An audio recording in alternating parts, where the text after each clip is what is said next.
Quiero en este momento darle el uso de la voz para alguien a lo mejor de ustedes no conocen, pero es un jurista muy amigo mío, parte de nuestro equipo de investigadores a nivel de Latinoamérica. Y sobre todo decirles que tenemos un grupo en esta ocasión que están saliendo adelante y que sobremanera están presentando grandes aportes a la sociedad. Y para mí es un honor y un gusto presentar a un colega, amigo mío. Quisiera que el doctor Gutiérrez tenga bien, Gutiérrez Martínez, en presentarse. Active por favor su cámara para interactuar brevemente. Le voy a otorgar 15 minutos para que pueda hacer una corta presentación. Allí active su audio. Muchas gracias. Súbale por favor un poquito más a su micrófono. Hola, hola, hola. Sí, un poquito hola, más. Sí. Hola, hola. Perfecto. Ahora. Okay. Ahí estamos muy bien. Perfecto. Preséntese brevemente para hablar un poco de un tema que vamos a socializar. Gracias, mi apreciado doctor Cristian. Mi nombre es Alfredo Gutiérrez, yo vivo en la ciudad de Sucre y tengo 10 años en ejercicio libre de la profesión. Mis materias de investigación básicamente son en el derecho penal, el derecho civil y el derecho constitucional.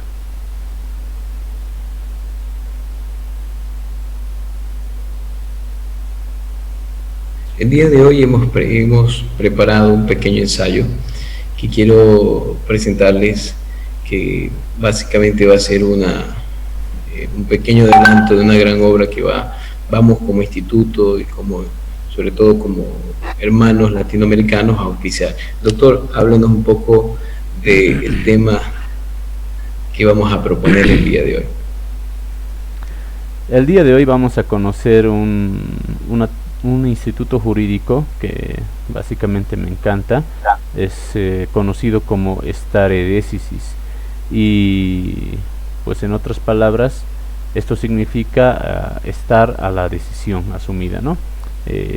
De ahí vamos a conocer las características, el concepto de esta teoría, que muchos de ustedes la deben conocer con el nombre de precedentes en el ámbito judicial, precedentes en el ámbito constitucional, y de qué manera esto se aplica de acuerdo a nuestra legislación en Bolivia y de acuerdo al Tribunal Constitucional y al Tribunal Supremo de Justicia.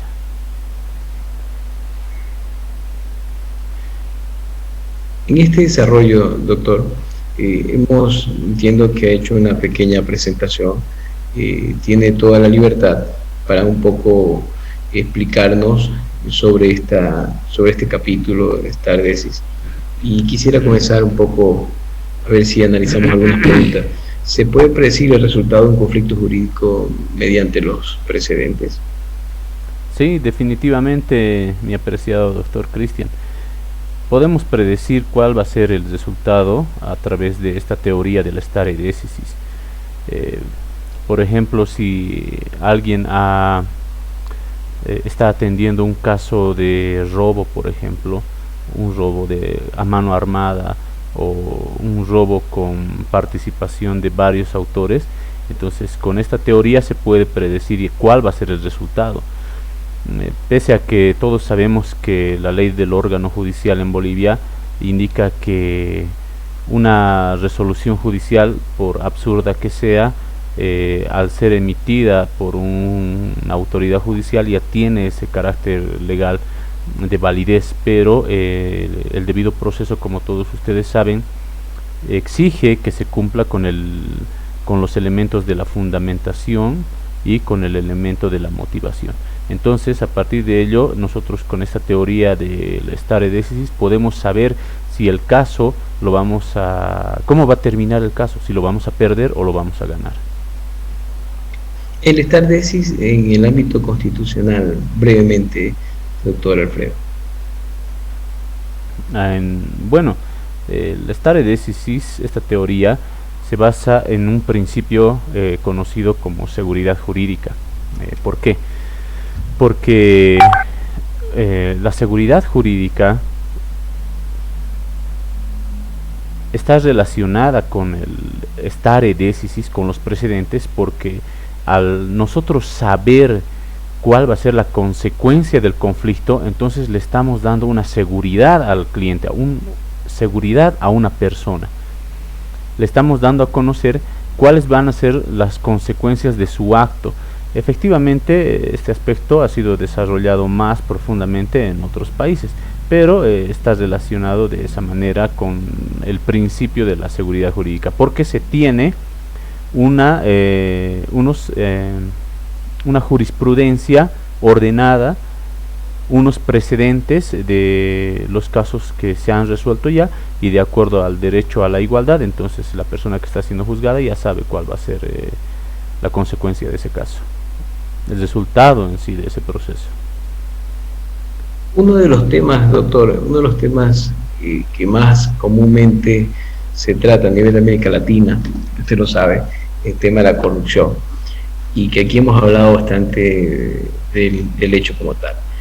¿Crees que, Alfredo, con el tema del enfoque del Estado de Sisi, se pueda combatir la corrupción con los precedentes?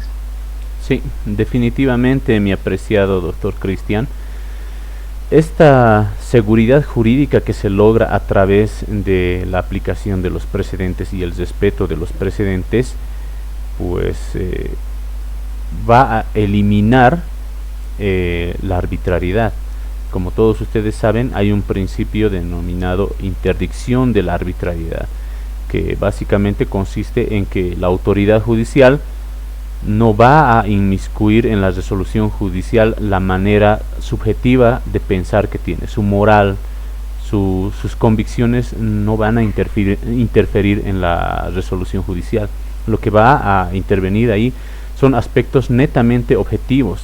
Entonces, al interferir aspectos netamente objetivos, ahí estamos descartando la influencia política, los favores económicos, entre otros aspectos que hacen que la corrupción se aplique en el país. Un tema para ya dejarlo abierto, ¿no? Porque te van a querer preguntar, Alfredo. En el tema de la democracia, ¿cómo lo enfocarías? Bueno, en sí es una pregunta muy interesante, mi apreciado doctor Cristian. Y democráticamente lo que se debe hacer es exigir que se publiquen todos los reglamentos, los estatutos, las circulares que indican de qué manera los funcionarios públicos van a ejercer sus funciones. En estos manuales de funciones de los funcionarios públicos, ahí están las obligaciones que van a cumplir los funcionarios públicos, sí o sí.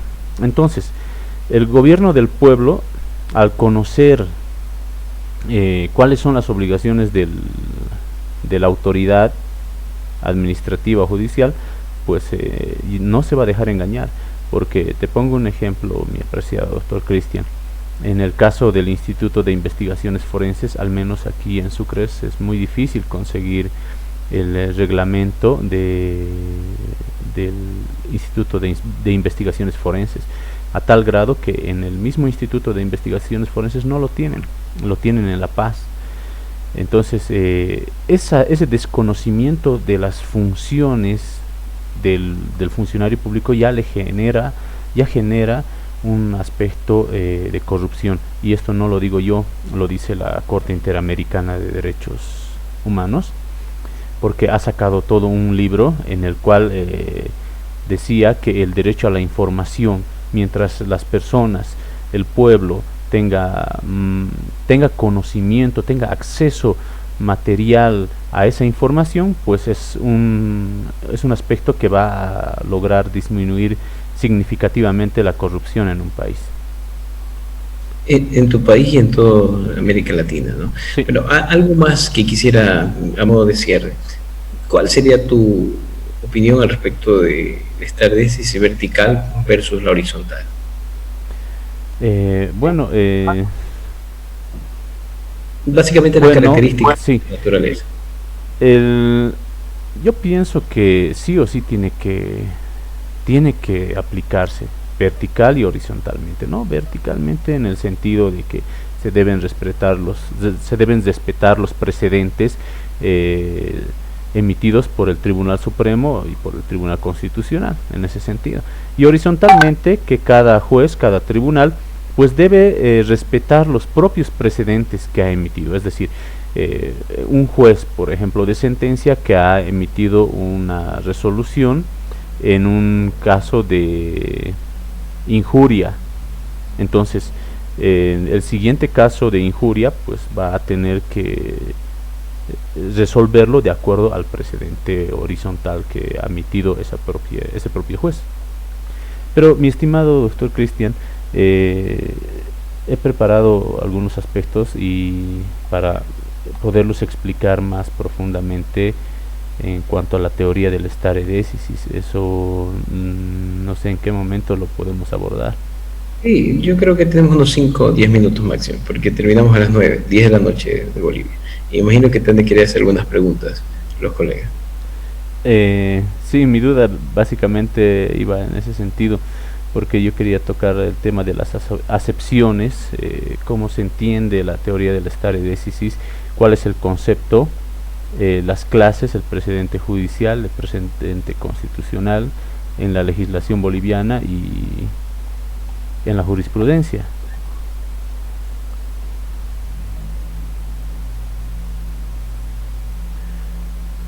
Bien, sin embargo, un aspecto muy importante que quiero que tengamos presente es el concepto del stare decisis, que significa estar a lo decidido, ¿no? Esto viene del latín.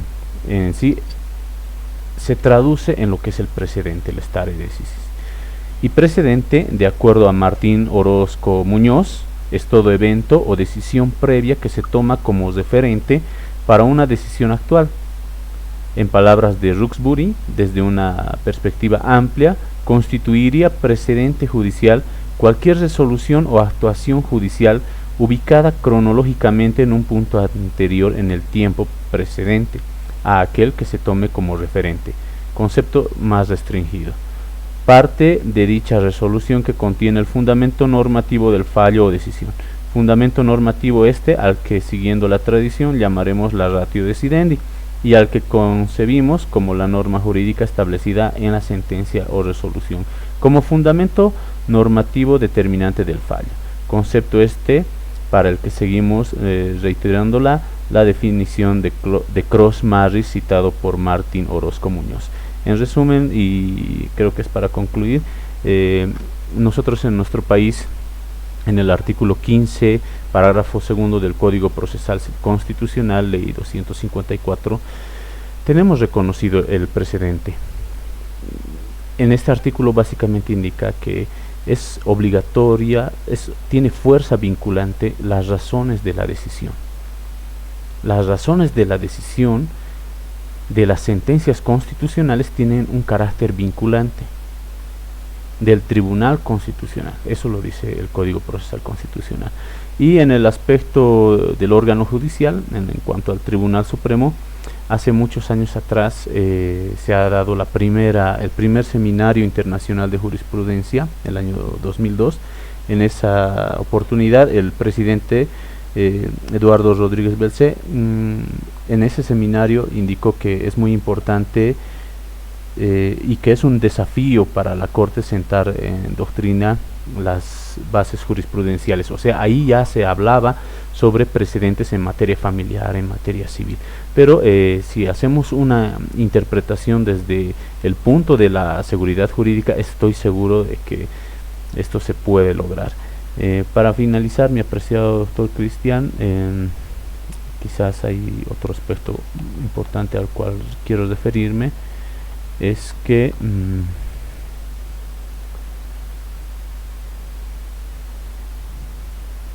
Recién un libro que se ha publicado en 4 tomos, muchos de los colegas lo deben conocer, del año 2012 al 2015, que lo ha emitido el Tribunal Constitucional, denominado Sistematización de Jurisprudencia. Allí ya el Tribunal Constitucional habla sobre el derecho jurisprudencial. El derecho jurisprudencial, que es del origen anglosajón, ha desarrollado la teoría del stare decisis bajo un aspecto muy importante, ¿no? La razón, la razonabilidad, los principios de la lógica que el juez va a aplicar en cada sentencia, y de ahí se va a formar un precedente y el cual va a poder ser cambiado cuando existan fundamentos que se adecuen de mejor manera a los derechos establecidos en la Constitución. Muchas gracias, mi apreciado doctor Cristian. Muchas gracias, estimado Alfredo. ¿Alguna preguntita, por favor? Vamos a dejar abiertos estos cortos minutos. Me están escribiendo por interno. Si podemos, tengo abiertos los micrófonos, por favor, solicitar el uso de la voz abiertamente.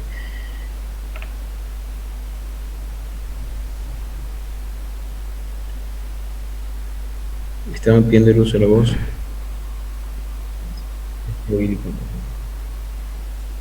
Doctor, buenas noches. David, te escucho bajito, David. Bajito te escucho. ¿Me escucha ahora, doctor? Perfecto, perfecto, David.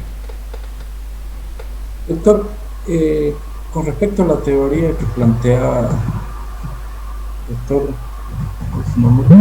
prácticamente nos estaría diciendo que el stare decisis sería prácticamente como adelantarnos a los hechos que van a ocurrir, ¿no es cierto?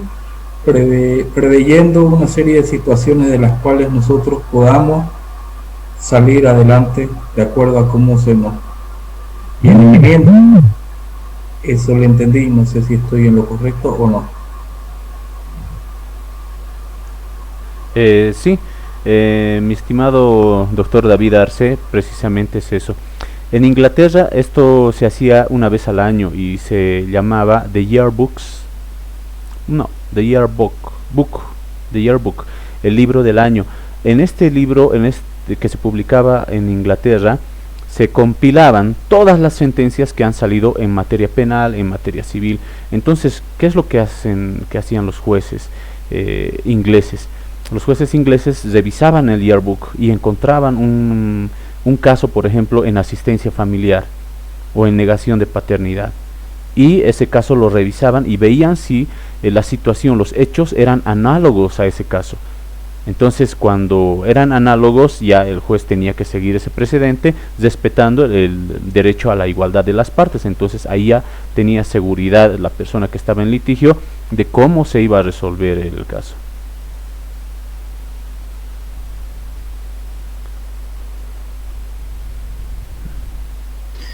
¿Alguna otra pregunta más? Fernando Velarde Morant nos pregunta, estimado Alfredo, ¿cuáles son los nombres de los tomos que hiciste referencia, ¿no? Ya. Ustedes pueden ingresar al sitio del Tribunal Constitucional. Se llama Sistematización de Jurisprudencia, del año 2012 al año 2015 del Tribunal Constitucional. Está en la página, y si no lo pueden, o quizás no lo encuentran ahí en la página, porque a veces tú sabes, Cristian, que estos, como ya es del 2015, es 15 años, es 5 años atrás, puede ser que ya lo hayan quitado. Entonces yo encantado te voy a pasar una copia y les voy a distribuir a todos los colegas que están presentes actualmente. Perfecto. ¿Alguna otra pregunta en la sala? Para agradecerle a Alfredo por esa corta ponencia. Quiero nuevamente hacer referencia a Alfredo Gutiérrez, parte de nuestro equipo de la Red Latinoamericana de Estudios e Investigación en Derechos Humanos y Humanitarios. Está justamente con todo un equipo en Bolivia, y de los cuales, desde ya, aprovechando este espacio, quisiera que Alfredo dejes tus datos en este chat para que puedas contactarte con algunos interesados en seguir estudiando el derecho desde una óptica humanista, para que puedan sumarse al equipo de estudio que tenemos, ¿no? Nos solicitó el uso de la voz también Renberto. Sí, buenas noches, doctor. Muy interesante. ¿Algún país en Latinoamérica maneja esta teoría? o se sabe Sí, del avance. Y referente a sus datos, por favor, ahí en el chat, su celular y tal vez alguna otra referencia para tomar contacto. Gracias. perfecto, gracias.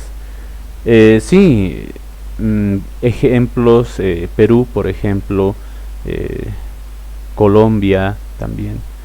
Nuestro propio país, mi estimado colega, ya como le decía el artículo 15 del Código Procesal Constitucional, el parágrafo segundo, que literalmente dice, artículo 15, carácter obligatorio, vinculante y valor jurisprudencial de las sentencias, ¿no? De las sentencias del Tribunal Constitucional. Las razones jurídicas de la decisión en las resoluciones emitidas por el Tribunal Constitucional Plurinacional constituyen jurisprudencia y tienen carácter vinculante para los órganos del poder público, legisladores, autoridades, tribunales y particulares.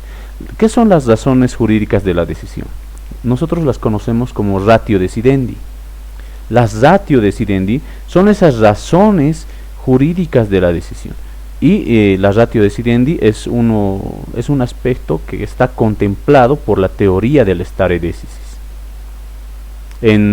Por ejemplo, el Tribunal Constitucional, por si acaso hay que tener muy en cuenta, no es lo mismo hablar de precedentes que hablar de jurisprudencia, porque la jurisprudencia ustedes la pueden encontrar en el árbol jurisprudencial que ha desarrollado el propio Tribunal Constitucional, a partir de sentencias reiterativas, y de ahí vienen las sentencias sistematizadoras de jurisprudencia, líneas jurisprudenciales, moduladoras, etcétera, ¿no?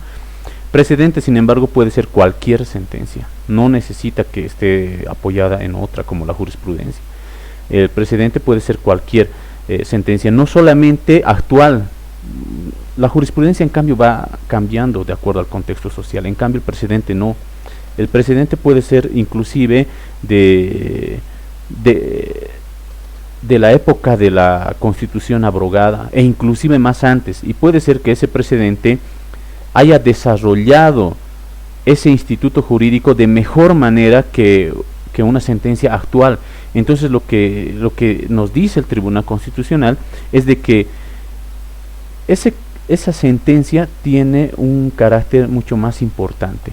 En palabras mismas del Tribunal Constitucional, lo denomina el estándar de protección más alto, ¿no? Ahí se desarrolla, pero recién en nuestro país nosotros no tenemos de yearbooks, todos ustedes conocen de yearbook, no tenemos, pero ya es una pauta, y son pocas las sentencias que se han referido a esto, son 1, 2, 3, 4, 5 y 6 sentencias del Tribunal Constitucional que han desarrollado este precedente, la teoría del stare decisis, comenzando, y del Tribunal Supremo una.